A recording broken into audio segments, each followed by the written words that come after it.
Okay, so my topic is on genetic engineering. It's also called genetic modification. It is a direct manipulation of an organism's gene using biotechnology, basically the change of genetic makeup of cells. This technology is very powerful. It can be very beneficial to human society, but at the same time, it can be very risky if it's not regulated.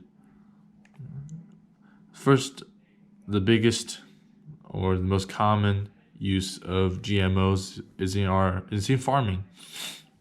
And there are lots of list of reasons why it's beneficial for farming. It takes fewer input like water and pesticides. It's resistant to diseases, which allow some crops to be some people to grow crops in areas that historically are terrible for growing crops.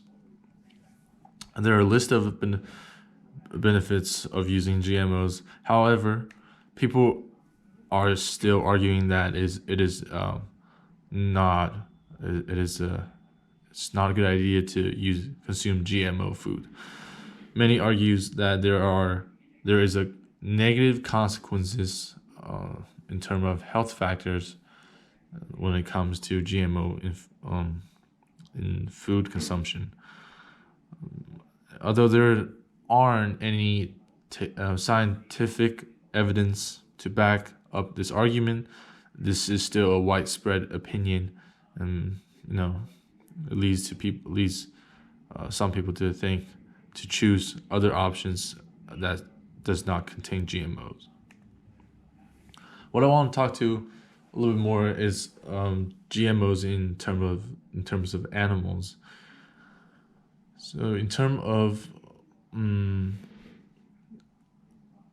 scientific usage of GMO in animals, it's for medicinal purposes. It's usually in rats and for testing purposes.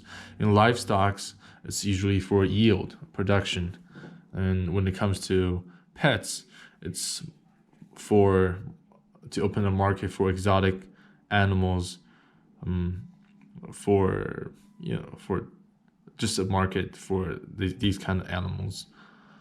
The biggest of all is human genetic editing, and this is not somewhere in the future. It actually already happened. A Chinese scientist has successfully edited human baby to prevent the embryo's father from transmitting his HIV infection. Many scientists have come together to condemn his action, although it is a good intention to prevent diseases from transmitting to the next generation. It is a very morally, in terms of morality, it's very, at least in the consensus of scientific community, it's wrong. When it comes to social consequences of genetic editing in human, one can talk about how this kind, just like we talked about in the theory of technological disasters. This technology, when used in the wrong purpose, can create a lot of disastrous consequences. For example, a country can create a, a group of super soldiers.